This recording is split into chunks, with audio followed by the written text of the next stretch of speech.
knowing what I know now, I would have done exactly what I did.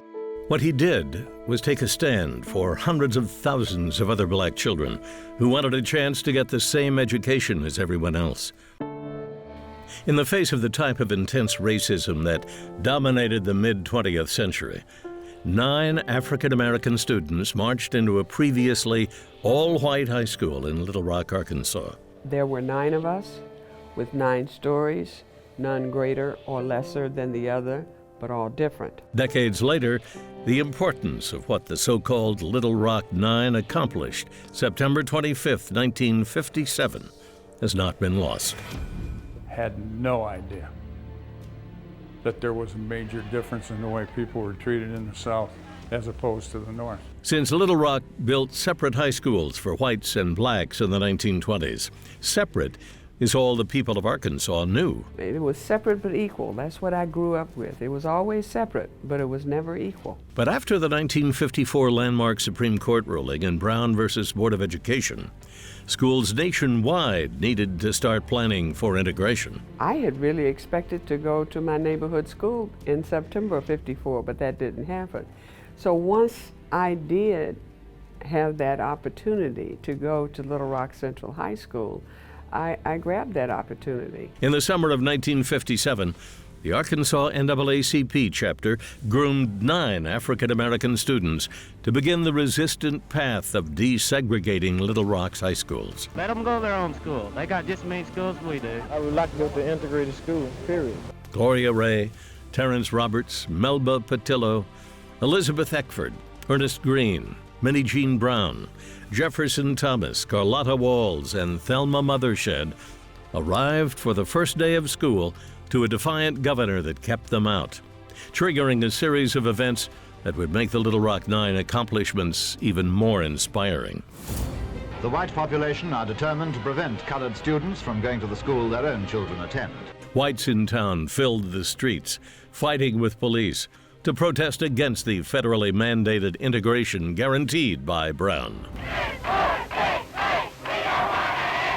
Governor Orville Faubus heard the mob loud and clear. I will not force my people to integrate against their will. In a defiant television announcement, he ordered the National Guard to keep the 9 black students out. The Central High School, Little Rock Storm Center, was sealed off by orders of the governor, who called out the state National Guard.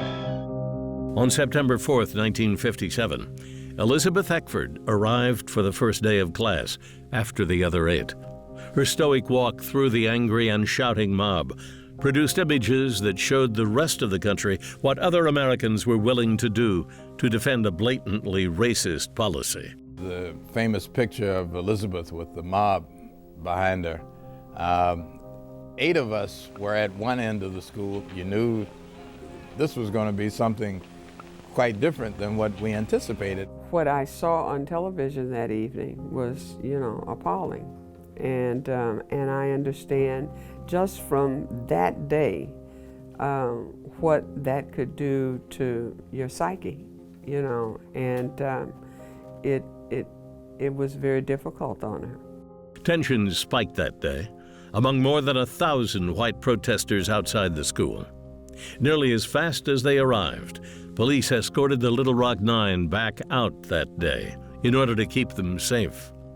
Faced with near-zero cooperation on the ground, the federal government would have to step in to enforce the law of the land. President Eisenhower sends 500 troops of the 101st Airborne Division of the United States Army to Little Rock by night. They are to keep order and to see that the law of the land is obeyed. President Eisenhower, fresh off being elected, called the rioting disgraceful.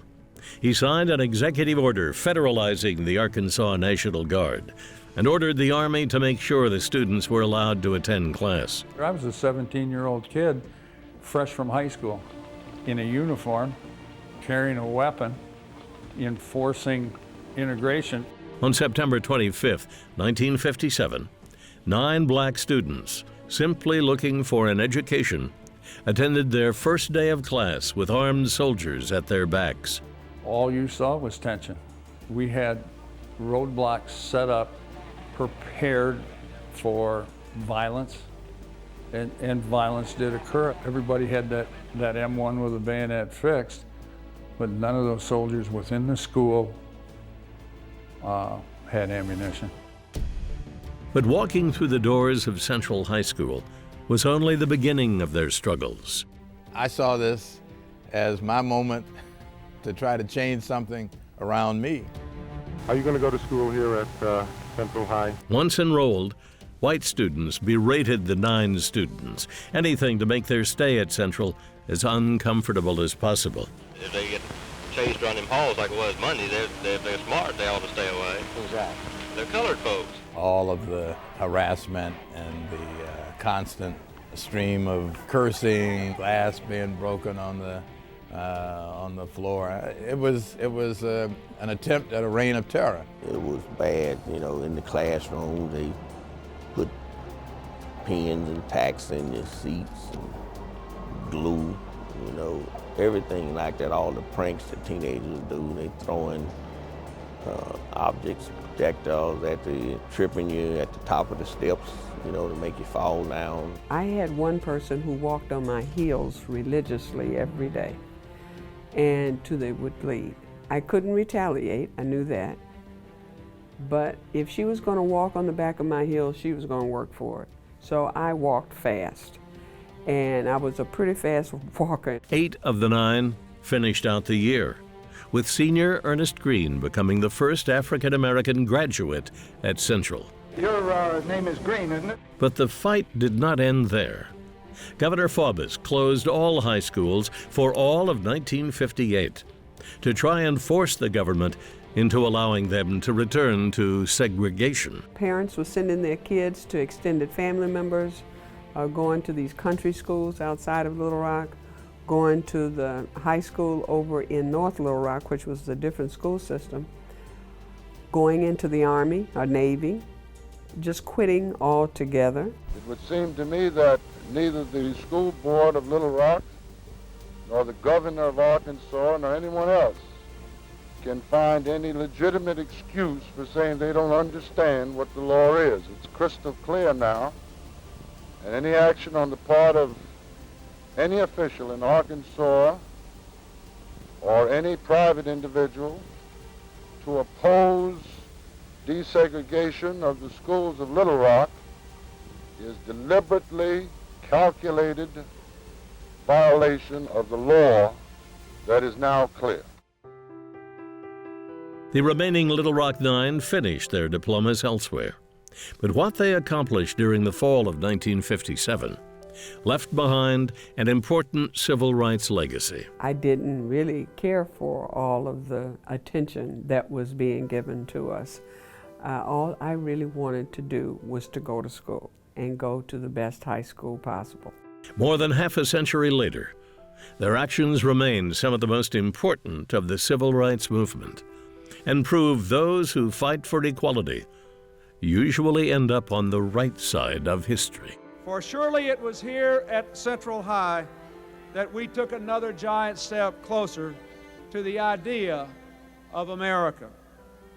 Elizabeth Eckford, along with her 8 schoolmates, were turned away on September 4th, but the Little Rock 9 did not turn back.